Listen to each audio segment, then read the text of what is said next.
నమస్తే, welcome to Leo. మనతో ఉన్నారు సీనియర్ జర్నలిస్ట్ హేమసుందర్ గారు. సార్ నమస్తే. నమస్తే అండి. సార్, అనిల్ రావుపూడి మంచి సక్సెస్ఫుల్ డైరెక్టర్ అని చెప్పుకోవాలి. చాలా సింపుల్ స్టోరీస్తోని తన మార్క్ చూపించుకుంటూ వెళ్తున్నటువంటి ఏకైక డైరెక్టర్ ఎవరంటే అనిల్ రావుపూడి గారు అనుకోవచ్చు. అసలు ఆడుతూ పాడుతూ సినిమాలు చేసేసుకుంటూ వెళ్ళిపోతున్నారు. ఆయన ప్రతి సంక్రాంతికి ఆయన మార్క్ అనేది చూపిస్తున్నారు. అయితే 2026 సంక్రాంతి అనేది మనశంకర్ వరప్రసాద్ గారితో రాబోతుంది. కానీ 2027 సంక్రాంతికి ఇప్పుడే ఖర్చు వేసేశారు. ఎవరా ఇంకొక హీరో అనే దానిపైన చాలా పెద్ద ఎత్తున చర్చలు జరుగుతూ వస్తున్నాయి. ఏంటి ఎవరా హీరో, మొత్తానికి బ్లాక్ చేసుకున్నటువంటి హీరో ఎవరు అంటే ఏం చెప్తారు?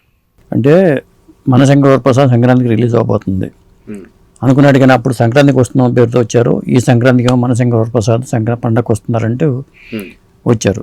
కానీ నిన్న ఆయన పుట్టినరోజు జరిగింది.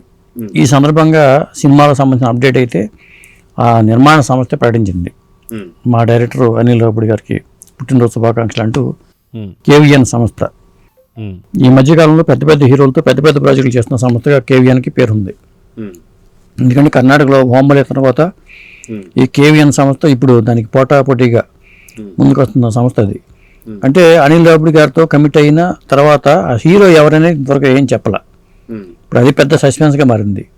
ఎందుకే హీరో ఎవరు? ఎందుకంటే డైరెక్టర్లు ఎప్పుడు ఒక సినిమా తర్వాత ఒక సినిమాని వెళ్తూ ఉంటారు కాబట్టి హీరోల పరంగా 4 సినిమాల కమిట్మెంట్స్ వస్తాయి. కానీ డైరెక్టర్ల పరంగా చూసుకుంటే ఈ సినిమా అయితే కానీ నెక్స్ట్ ఏం చెప్పలేవు.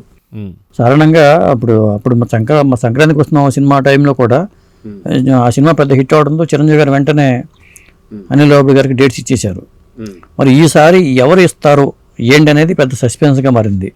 నిన్న పుట్టినరోజు అప్పుడు కేక్ కట్ చేయడంగా చిరంజీవి గారు మరి మళ్ళీ చిరంజీవి గారితో చేయబోతున్నారా, లేకపోతే ఆ నలుగురిలో ఇంకో హీరో ఉండబోతున్నారా, ఎవరనేది మాత్రం ఒక సస్పెన్స్ అనే చెప్పాలండి. అయితే నలుగురు, అయితే టాలీవుడ్ ఇండస్ట్రీకి 4 పిల్లలు అనుకుంటే దాదాపు 3 పిల్లలతో నేను సినిమా తీసేశాడు.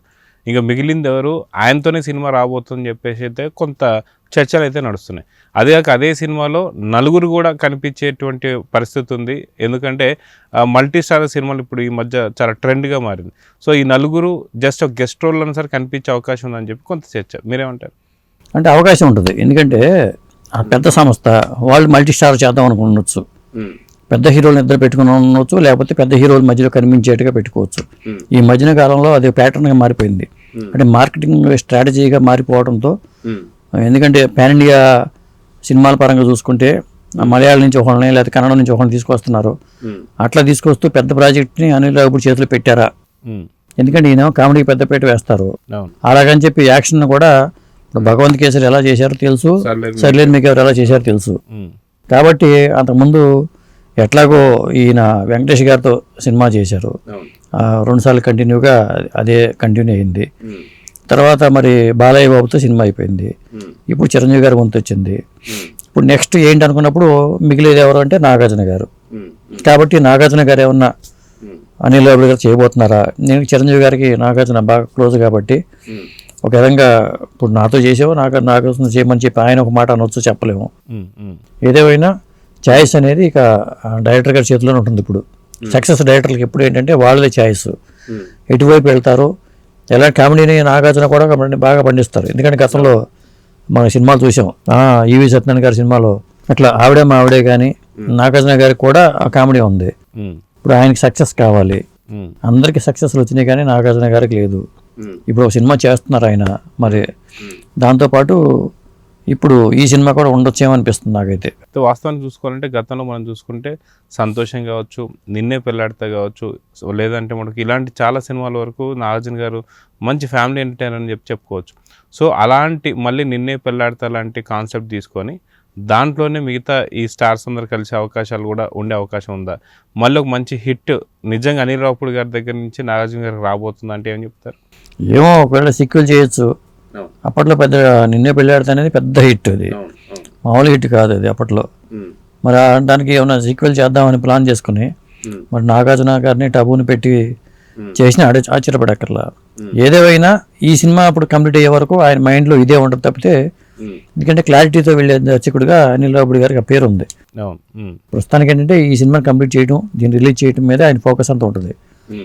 ఆ సినిమా రిలీజ్ అవ్వగానే నెక్స్ట్ దానికి కేవీఎన్ సంస్థ దాంట్లోకి వెళ్ళిపోతాడు. ఆ తర్వాత ఆ టీం ఎట్టగో ఆ స్క్రిప్ట్ మీద పనిచేస్తుంటారు. స్క్రిప్ట్ వర్క్ ఎట్లాగో వీళ్ళు ప్రిపేర్ చేస్తూ ఉంటారు కాబట్టి షూటింగ్లో ఇది ఉంటుంది కాబట్టి అనిల్ రావిపూడి గారి టీం ఏంటంటే నెక్స్ట్ సినిమాకి సంబంధించిన స్క్రిప్ట్ వర్క్ దాని మీద వర్క్ అంతా జరుగుతూ ఉంటుంది. ఆ తర్వాత హీరో ఎవరో ఏంటనేది ఫైనలైజ్ చేసుకుంటారు. అదే అండి, ఏదేమైనా నాగార్జున గారితో ఉంటే ఆ నలుగురితో కంప్లీట్ అయిపోయినట్టుగా ఉంటుంది. అది సో చూద్దాం సార్, ఖచ్చితంగా ఫిలిం నగర్లో చెక్కలు కొడుతున్నటువంటి ఈ వార్తలు ఏవైతే ఉన్నాయో నాగార్జున గారితోనే 2027 సంక్రాంతికి రాబోతున్నారు అనేది. సో చూద్దాం, ఖచ్చితంగా ఈ నలుగురు స్టార్స్ ఒకే వేదిక మీద ఒకే స్క్రీన్ పైన కనిపిస్తారో చూద్దాం. మరి నమస్తే. నమస్తే అండి.